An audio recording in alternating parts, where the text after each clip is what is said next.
Okay, so where do we start? Well, again, my name is Brittany. I am 33 years old. I'm an Aquarius. I'm not really into zodiacs, but some stuff, I kind of relate to, and some stuff I'm like, that's not really me. I am a mother to a 10-year-old sweet, handsome baby boy. He is into the entertainment industry. He's a young actor and model. I also am an aspiring artist. I have released a single back in 2020 called Country Love. I'm working my way back into the music industry. I wasn't born into like a rough life, but I will say that I didn't have all the finer things in life, but I think my life turned out okay. It gave me that drive to go after what I really wanted in life. Growing up, I'm the oldest of three. My parents, they were married, but they separated when I was like 7. The divorce of my parents really affected me like long term. I was a daddy's girl always. After my parents separated, we moved to Memphis when I was in the 3rd grade. And Memphis pretty much raised me. It taught me, how to be tough and how to always be on guard. Keep your head on a swivel, as they say. Around 6th grade is when I started to really like have a disconnect with my mother. A lot of the times people thought like I was just acting out. It was 50% acting out and 50% I just didn't respect my mom. I've realized now that she was just yearning for something that she was missing within herself. It was mostly because she later opened up to me and said that the love that I'm used to receiving from my father, she didn't grow up receiving. So it was hard for her to reciprocate that. And she found, other ways to show her love. I'm working on giving her grace with that. It's only 3 traumatic experiences that I kind of hold against her. I feel like these things are what maybe counseling would help us get through. But it has to be equal. Like, she has to want to do counseling just as much as I want to do counseling. I desire to deal with those things and get past it so that we can have that relationship that I've always longed for. But it started to feel like I wanted the healing and the relationship more than she did. So that's when I had to back off and let God do it, what only He can do. So I can remember being in 6th grade and starting my cycle. And I went downstairs to whisper in her ear that I just became a woman. And I can remember girls at school talking about it, but I needed my mom to talk to me about it and let me know what to expect. And she told me she would be upstairs, go back upstairs, I'll be upstairs in a minute. A minute goes by, hours go by. I decide to go to the stairs and peek and see what she's doing. And the whole time I watched her, I swear it felt like as if what I just told her wasn't important. That literally made me go upstairs and just write all these awful things in my journal about her.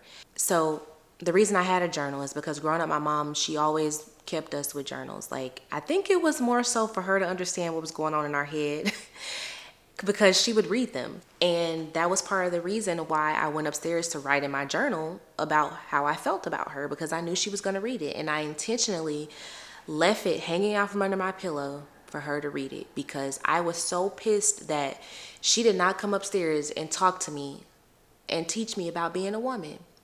And the next day it led to her slapping me because of me calling her all types of names in my journal. I felt like in that moment she should have seen that I needed her and looked past the part like, yeah, I shouldn't have called her. I shouldn't have did that. But at the same time, if I was a mother, I would have looked and seen like my daughter desperately needed me in that moment and I failed her.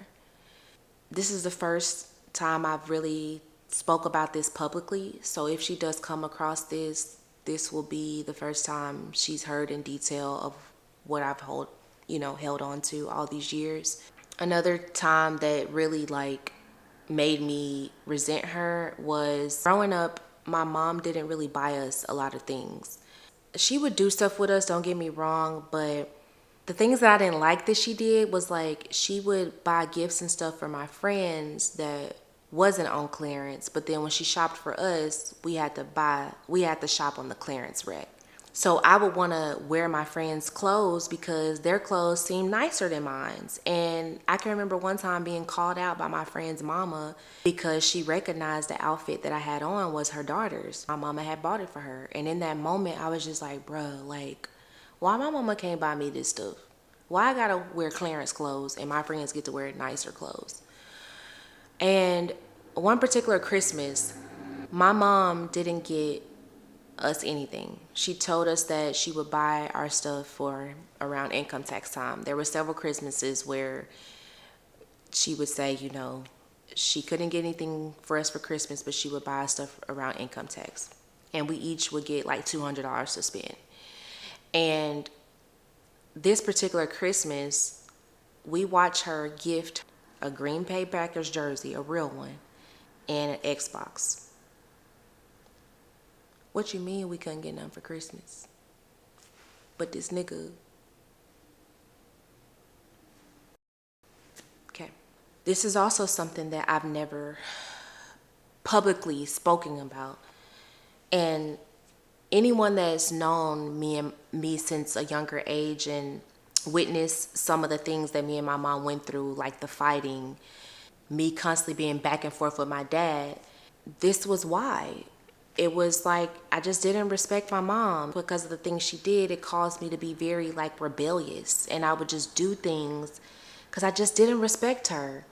All I needed her to was to just see me and be the mother I needed her to be. And I feel like my life would have turned out a whole lot differently. Here I am as a 33-year-old woman still working on my mother and daughter relationship. But I know one day it will be fully mended and we will be able to love each other past the hurt and past the disappointment and past the, heartbreak. And I truly feel we could still have that relationship.